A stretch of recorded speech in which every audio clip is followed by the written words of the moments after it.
నమస్తే, welcome to BCN news. నేను విజయలక్ష్మి. ముందుగా ముఖ్యాంశాలు. తిరుమల శ్రీవారిని దర్శించుకున్న మంత్రి గొట్టిపాటి రవికుమార్. ఆలయ మర్యాదలతో స్వాగతం పలికిన అధికారులు.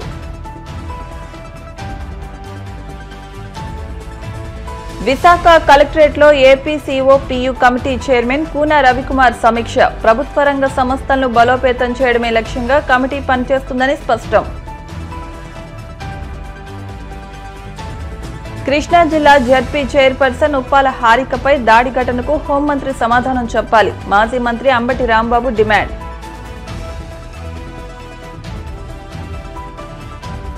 విశాఖలోని వెంకటేశ్వర కాలనీలో భారీ చోరీ. 700 గ్రాముల బంగారం, 3 కిలోల వెండితో పాటు 20 లక్షల నగదును అపహరించుకుపోయిన దుండగులు. తిరుమల శ్రీ వెంకటేశ్వర స్వామివారిని మంత్రి గొట్టిపాటి రవికుమార్ దర్శించుకున్నారు. వీఐపీ విరామ సమయంలో కుటుంబ సభ్యులతో కలిసి స్వామివారి సేవలో పాల్గొని మొక్కులు చెల్లించుకున్నారు. దర్శనానంతరం వీరికి రంగనాయకుల మండపంలో వేద పండితులు వేద ఆశీర్వచనం అందించగా ఆలయాధికారులు స్వామివారి తీర్థ ప్రసాదాలు అందజేసి పట్టువస్త్రంతో సత్కరించారు.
చేసుకోవడానికి వచ్చాం. మేము మా కుటుంబ సభ్యులు, మా సోదర శాసనసభ్యులు అందరూ కూడా దర్శనం చేసుకున్నాం. సుపరిపాలన కార్యక్రమం మీద ప్రజల్లోకి వెళ్తా ఉన్నాం. కార్యక్రమాలన్నీ కూడా ప్రజల్లోకి తీసుకెళ్తా ఉన్నాం. ప్రభుత్వానికి ప్రజలకి అంతా మంచి జరగాలని చెప్పి భగవంతుని కోరుకుంటున్నాం. వైసీపీ ఎమ్మెల్సీ బొత్స సత్యనారాయణకు మతి భ్రమించిందని, ఆయన మానసిక వైద్యశాలలో ఉండాలని AP legislature public undertakings committee chairman MLA Koona Ravikumar విమర్శించారు. విశాఖ కలెక్టరేట్లో కమిటీ ఆధ్వర్యంలో నిర్వహించిన సమీక్షలో పాల్గొన్న రవికుమార్ అనంతరం మీడియాతో మాట్లాడారు. వైసీపీ పాలనలో జరిగిన నాడు నేడు పనుల దోపిడీని త్వరలోనే నిరూపిస్తామన్నారు. అప్పట్లో జరిగిన ఉపాధ్యాయుల బదిలీలో 100 కోట్ల మేర అవినీతి జరిగిందని, అలీబాబా దొంగల ముఠా మాదిరిగా జగన్ ఆయన అనుచరులు రాష్ట్రాన్ని దోచుకున్నారని ఆరోపించారు. ప్రభుత్వ రంగ సంస్థలను బలోపేతం చేయడమే లక్ష్యంగా కమిటీ పనిచేస్తుందని, ఆ మేరకు ప్రభుత్వానికి పలు సూచనలు ఇస్తుందన్నారు. Committee on Public Undertakings, PUC, is a statutory committee of AP Legislative Assembly. ఈరోజు 2 రోజులు కమిటీ సభ్యులందరూ కూడా విశాఖపట్నం రావడం జరిగింది. నిన్నను ఒక 6 అండర్టేకింగ్ కంపెనీస్ని రివ్యూ చేశాం. అలానే ఈరోజు ఒక 6 డిపార్ట్మెంట్స్ని, 6 అండర్టేకింగ్ కంపెనీస్ని రివ్యూ చేశాం. నిన్న రివ్యూ చేసినటువంటి కంపెనీస్లో విఎంఆర్డిఏ అథారిటీ ఒకటి, అట్లానే AP medtech zone limited, third APIAC Visakha reason, AP tourism, ఈ 3 జిల్లాల్లో ఉన్నటువంటి యాక్టివిటీస్ని చేశాం.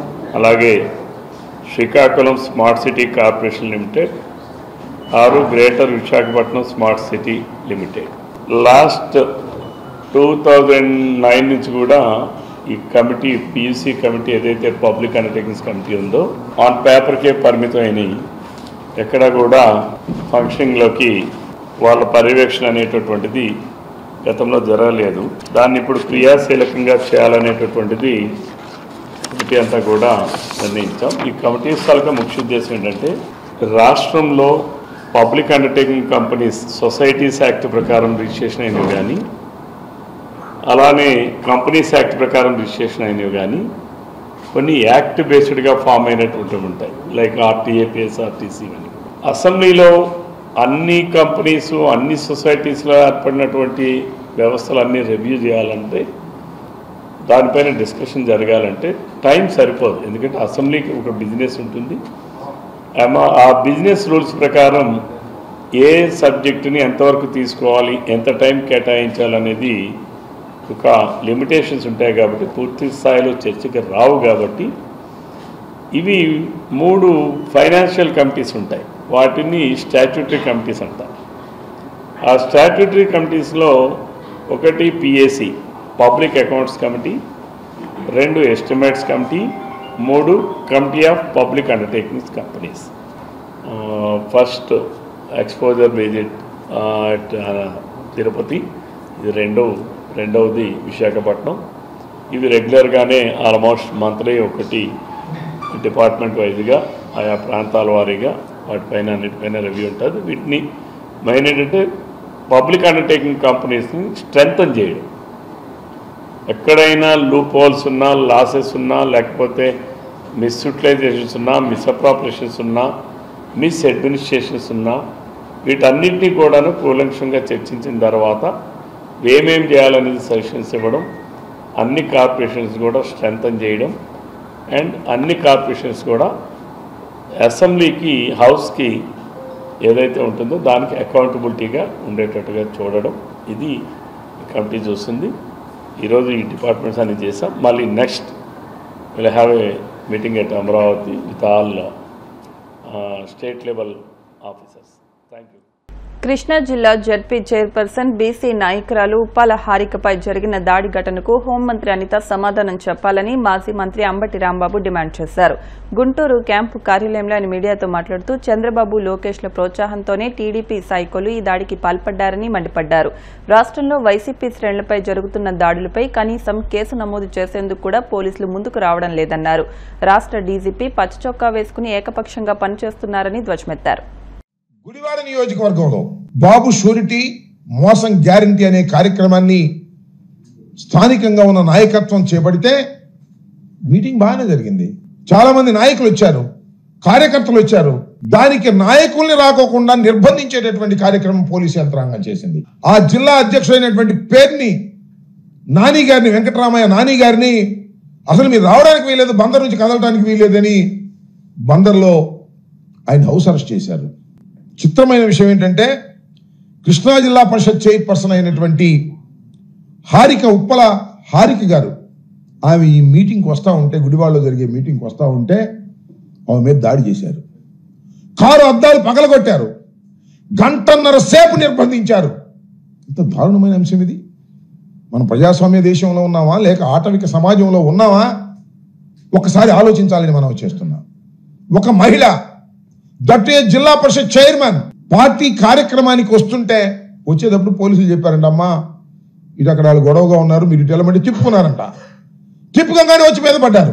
పెద్ద పెద్ద రాళ్లు, కర్రలు ఉపయోగించి కారుని ఇష్టం వచ్చినట్టుగా కొట్టి అద్దాలు పగలగొట్టారు. 1.5 గంటల సేపు అక్కడే ఉండవలసినటువంటి అనివార్యమైన పరిస్థితి ఏర్పడింది. ఒక భయాందోళనలో అక్కడ ఉండిపోయారు. చివరికి తెగించి అద్దం దించి పోలీసులు అడిగారు, ఏమిటి అన్యాయం, వాళ్ళ కొడుతుంటే మీరు చూస్తూ ఊరుకున్నారేంటి అంటే పోలీసులు అంటున్నారు, నేను చూసా వీడియోలో, మీరు కూడా చూడండి, యూట్యూబ్లో కొడితే వస్తుంది. మేమేం చేయమంటామమ్మా, వాళ్ళు తాగి వచ్చారు అంటున్నాడు పోలీస్ ఆఫీసర్. వాళ్ళు తాగి వస్తేనో, గంజాయి దాగి వస్తేనో, మందు దాగి వస్తేనో కారు అద్దాలు పగల కొడతా ఉంటే పోలీసులు చోద్యం చూస్తూ ఉన్నారు. ఒక పోలీస్ ఆఫీసర్ అంటున్నాడు, వాళ్ళు మందు దాగి ఉన్నారమ్మా, మమ్మల్ని ఏం చేయమంటామంటే వాట్ ఇస్ దిస్. అక్కడ జరుగుతున్నటువంటి సంఘటనకు అనుగుణంగా పోలీస్ యంత్రాంగం ఎందుకు పనిచేయలేదు అనేది ఇక్కడ పాయింట్. వాళ్ళ మీద లాఠీచార్జ్ చేయొద్దండి, వాళ్ళని అరెస్ట్ చేయొద్దండి, వీళ్ళకి రక్షణ కల్పించొద్దండి. వీళ్ళు వైఎస్ఆర్ కాంగ్రెస్ పార్టీ అయినంత మాత్రాన, వాళ్ళు తెలుగుదేశం పార్టీ అయినంత మాత్రాన వారు తెలుగుదేశం జెండాలు పుచ్చుకొని ఫుల్గా తాగి గంజాయి కొట్టి వచ్చి ఈ ఉప్పల హారిక గారి మీద పడి ఆ కారుని ధ్వంసం చేస్తా ఉంటే సోద్యం చూసేటటువంటి పరిస్థితుల్లో ఇవాళ పోలీసు యంత్రాంగం ఉంది. ఒక మహిళ మీద, హోంమంత్రి గారు కూడా మహిళే. హోంమంత్రి గారు అనిత గారు దీనికి సమాధానం చెప్పండి. ఒక జిల్లా పరిషత్ చైర్మన్, మీలాగా ఎన్నిక కాబడినటువంటి మహిళ, అందులోనూ ఒక బ్యాక్వర్డ్ కమ్యూనిటీకి చెందినటువంటి మహిళ మీద అతి దారుణంగా దాడి చేస్తూ ఉంటే పోలీసు యంత్రాంగం కళ్ళు మూసుకొని నుంచుంటే ఏం చేయాలి? ఏంటి మీ ఇన్స్ట్రక్షన్స్ ఏంటి? మీ లా అండ్ ఆర్డర్ ఏంటి? మీ లా అండ్ ఆర్డర్ ఏ విధంగా కాపాడతారని అడుగుతా ఉన్నా. ఇంత దారుణంగా వ్యవహరిస్తూ ఉన్నారు ఇవాళ పోలీసు యంత్రాంగం. సంవత్సరం అయింది, దాడుల మీద దాడులు, ఇంకా దాడులు ఆగల. ఎక్కడైనా మా కార్యక్రమం జరుగుతుంటే దాన్ని చిన్నాభిన్నం చేయాలనేటువంటి ప్రయత్నం చేస్తున్నారు. ప్రజల్లో నిరసన వస్తుంటే ఆ నిరసనని అణిచివేయాలని ప్రయత్నం చేస్తున్నారు. ఎవరు అణిచివేయాలని? పోలీస్ యంత్రాంగాన్ని అడ్డం పెట్టుకొని, కాకీలను అడ్డం పెట్టుకొని, లాఠీలను అడ్డం పెట్టుకొని మీరు అణిచివేయాలని ప్రయత్నం చేస్తే ఇది ప్రజాస్వామ్యంలో తగునా అని అడుగుతా ఉన్నా. ఈ వడంలో ఉంది కృష్ణా జిల్లాలో బాబు షూరిటీ మోసం గ్యారంటీ కార్యక్రమం. దానికి పేరు నాని గారు వెళ్ళడానికి లేదంట. జిల్లా ప్రెసిడెంట్ పోలీసులు వచ్చి కూర్చున్నారు ఇందాక. ఆయన ఇంటి చుట్టూరా ఏమిటి అన్యాయం? మా పార్టీ యాక్టివిటీసు, మా పార్టీ కేంద్ర కార్యాలయం ఇచ్చినటువంటి పిలుపుల్ని మేము ఆచరించకూడదా? పొలిటికల్ యాక్టివిటీ మేము చేయకూడదా ఈ రాష్ట్రంలో? నాని గారు వెళ్ళడానికి వీల్లేదు, క్యాన్సిల్ చేసుకోండి మీటింగ్ అంటే ప్రజాస్వామ్యం తగునా అని అడుగుతా ఉన్నా. ఒక కళ్యాణ మండపంలో జరిగేటటువంటి కార్యక్రమానికి మీరు ఇంటి చుట్టూరా వచ్చి వెళ్ళకోకుండా నిర్బంధించాలనేటువంటి ప్రయత్నం మీరు చేస్తూ ఉన్నారు. ఇది ప్రజాస్వామ్యంలో సరైనటువంటి విధానం కాదు అని ఈ సందర్భంగా నేను చెప్పదలుచుకున్నా. ఇంత దారుణంగా ప్రజాస్వామ్య విలువలను మంటగలిపే విధంగా సైకోల్లాగా తెలుగుదేశం పార్టీకి చెందినటువంటి కార్యకర్తలను రెచ్చగొట్టి చంద్రబాబు నాయుడు గారు, లోకేష్ గారు, హోంమంత్రి గారు, మీ ధైర్యం ఏంటే నాకు అర్థం కాలేదు. పోలీసులు అందరూ మీ చుట్టూ ఉన్నారనేగా. దాడి జరుగుతున్నప్పుడు పోలీసులు దగ్గరుండి చేతలుడిగి ఉన్నారు అంటే దాని అర్థం ఏంటి? పోలీసులు దగ్గరుండి దాడి జరిపిస్తున్నట్టు కాదా లెక్క? నేను అడుగుతా ఉన్నా. ఏమిటి అన్యాయం అని అడుగుతా ఉన్నా. దీనికి సమాధానం చెప్పవలసినటువంటి బాధ్యత ఈ హోంమంత్రి గారికి లేదా అని అడుగుతా ఉన్నా. ఇక్కడే కాదు, ఎక్కడ చూసినా దాడిలే. నేను డిమాండ్ చేస్తా ఉన్నా, ఈ ఉప్పల హారిక గారి కారు మీద దాడి చేసి కారు అద్దాలు పగలగొట్టి వారిని గాయపరచడానికి ప్రయత్నం చేసినటువంటి దుండగుల మీద మీరు కేసు పెట్టారా అని అడుగుతా ఉన్నా. కేసు పెట్టి తక్షణమే అరెస్ట్ చేసి మీ రిమాండ్కి పంపించవలసినటువంటి బాధ్యత మీకుంది. కానీ మీరు పంపరు. హోంమంత్రి గారు ఒప్పుకోరు, లోకేష్ గారు ఒప్పుకోరు. ఇది సరైనటువంటి విధానం కాదు. తక్షణమే దీని మీద చర్య తీసుకోవాల్సినటువంటి అవసరం ఉన్నదనే ఉద్దేశంతో మేము చెప్పదలుచుకున్నాం. మహిళా లోకానికి సిగ్గుపడవలసినటువంటి చర్య. అతి దారుణంగా ఈ విధంగా తెలుగుదేశం పార్టీ ఎక్కడ పడితే అక్కడ మీరు ఏ వాగ్దానాలు అయితే ఇచ్చారో ఆ వాగ్దానాలు నెరవేర్చండి. నెరవేరిస్తే మీకు ఏమీ ఇబ్బంది ఉండదు. నెరవేర్చుకోకుండా నెరవేర్చలేదు అని చెప్తున్నందుకు మమ్మల్ని మీరు అటకాయించాలనో, మా మీద కేసులు పెట్టాలనో, మా మీద దాడులు చేయాలనో మీరు ప్రయత్నం చేయటం సమంజసమైనటువంటి అంశం కాదు. విశాఖ 69వ వార్డు పరిధి వెంకటేశ్వర కాలనీలో భారీ చోరీ జరిగింది. కుమార్తె పెళ్లి కోసం ఇంట్లో భద్రపరిచిన 700 గ్రాముల బంగారం, 3 కిలోల వెండి సామాగ్రితో పాటు 20 లక్షల రూపాయల నగదు చోరీకి గురవడంతో కుటుంబ సభ్యులు ఒక్కసారిగా కుప్పకూలిపోయారు. చోరీకి గురైన మొత్తం విలువ 1 కోటి వరకు ఉంటుందని పోలీసులు అంచనా వేస్తున్నారు. ఎల్ఐసిలో ఉద్యోగం చేస్తున్న శ్రీనివాస్ కుటుంబంతో సహా వెంకటేశ్వర కాలనీలోని లక్ష్మీ రెసిడెన్సీలో 2వ అంతస్తులో ఉంటున్నారు. శ్రీనివాస్ కుమార్తెకు పెళ్లి సంబంధం కుదరడంతో వచ్చే నెల 10వ తేదీన నిశ్చితార్థం చేయాలని నిర్ణయించారు. ఈ నేపథ్యంలో బ్యాంకు లాకర్లో భద్రపరిచిన బంగారు ఆభరణాలు, వెండి సామాగ్రి, ఇతర విలువైన వస్తువులను తెచ్చి ఇంట్లో భద్రపరిచారు. పెళ్లి పనుల్లో భాగంగా ఇంట్లో పెయింటింగ్ పనులు చేయించారు. దీంతో ఇళ్లంతా పెయింటింగ్ వాసన వస్తుండటంతో రాత్రి దిగువ ఫ్లోర్ ఖాళీగా ఉండడంతో కుటుంబ సభ్యులందరూ అక్కడే నిద్రించారు. తెల్లవారుజామున నిద్రలేచి 2వ అంతస్తులోకి వచ్చి చూసేసరికి ఇంటి తాళం వెరగొట్టి ఉండడంతో పాటు లోపల సామాన్లు చిందరవందరగా పడి ఉన్నాయి. అనుమానం వచ్చి లోపల ఉన్న బీరువా తెరిచి చూడగా అందులో భద్రపరిచిన 700 గ్రాముల బంగారు ఆభరణాలు, 3 కిలోల వెండి సామాగ్రి, ఇతర విలువైన వస్తువులతో పాటు 20 లక్షల రూపాయల నగదు, పట్టుచీరలు కనిపించకపోవడంతో తీవ్ర దిగ్భ్రాంతికి గురయ్యారు. బాధితుని ఫిర్యాదు మేరకు గాజువాక క్రైమ్ పోలీసులు కేసు నమోదు చేసి దర్యాప్తు చేస్తున్నారు.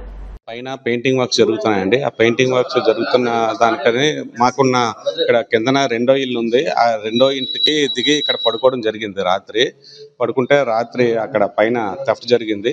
దగ్గర 20 లక్షల రూపాయలు నగదు, ఇంచుమించు 1 కిలో బంగారం వరకు పోయింది. ఇది పెళ్లి నిమిత్తం అందరి దగ్గర గ్యాదర్ చేసి వాళ్ళ అమ్మాల దగ్గర నుంచి, ఆడపిల్ల వాళ్ళ అమ్మాల దగ్గర నుంచి, బయట నుంచి అన్ని తెచ్చుకొని పెట్టుకున్న నగదు ప్లస్ గోల్డ్ 2 పోవడం జరిగింది. ఇది రాత్రి తెల్లవారుజామున 4 గంటలకి మా ఫ్రెండ్ శ్రీనివాస్ వాళ్ళ మిస్సెస్ మీదకెళ్ళి చూడడం జరిగింది. 4 గంటలకి చూసినాడికి తాళాలు బ్రేక్ చేసి ఉండడంతో వెంటనే డైల్ 100కి ఫోన్ చేసి ఇన్ఫర్మేషన్ ఇచ్చారు. ఇక డీసీపీ మేడము, సిఏ గారు వాళ్ళందరూ వచ్చి ఇంచేపు డాగ్ స్క్వాడ్, ఫింగర్ ప్రింట్స్ వాళ్ళు అందరూ వచ్చి మార్నింగ్ నుంచి ఎంక్వైరీ చేస్తున్నారు. ఎంక్వైరీలోని ఎవరో 3 మెంబర్స్ ఐడెంటిఫికేషన్ అయ్యిందని, వాళ్ళు ఎవరో బైక్ మీద వచ్చారు, హెల్మెట్లు ధరించి వచ్చారు ఇదని చెప్పేసి చెప్తున్నారు. వాళ్ళని త్వరలోనే పట్టుకుంటామని మాకు భరోసా ఇచ్చారు. మా నగదు మాకు రికవరీ చేసి ఇప్పిస్తారని మేము మనస్ఫూర్తిగా కోరుకుంటున్నాం. ఎందుకంటే ఇది పెళ్లి దగ్గరలో ఉంది. ఈ ఆగస్టు 10వ తేదీని ఎంగేజ్మెంట్ పెట్టుకున్నాం. సెప్టెంబర్ 28ని మ్యారేజ్ ఉంది. ఈ రెండింటికి సంబంధించి బుధవారం నాడు దగ్గర ఉన్న ఫార్మాలిటీస్ అన్ని ఫినిష్ చేయడానికి డబ్బులు అవి పెట్టుకుంటే అది చోరీ జరగడం మాకందరికీ తీవ్ర దిగ్భ్రాంతిని కలిగించింది. దీనికి మీ మీడియా మిత్రులు అందరూ చాలామంది వచ్చారు, అందరూ కావాలి మా డబ్బులు మాకు రికవరీ చేసి ఇప్పించవలసిందిగా అందరినీ మనస్ఫూర్తిగా కోరుతున్నాం. ఎవరి మీద అనుమానం అంటే ఎవరిని సస్పెక్ట్ మాకు తెలియదండి. మేము అసలు ఊహించని సంఘటన, ఎవరి మీద సస్పెక్షన్ అయితే లేదు. పెయింటింగ్ వర్క్స్ అయింది, వాళ్ళని ఎంక్వైరీ చేశారు, మళ్ళీ వాళ్ళ ఇంట్లో వాళ్ళని పని మనిషిని ఎంక్వైరీ చేసుకున్నారు, చుట్టుపక్కల వాళ్ళని ఎంక్వైరీ చేశారు, సీసీ ఫుటేజ్లు తీశారు. మెయిన్ ఏంటంటే ఈ బిల్డింగ్ సీసీ ఫుటేజ్ లేదు, ఇది 30 years ఓల్డ్ బిల్డింగ్.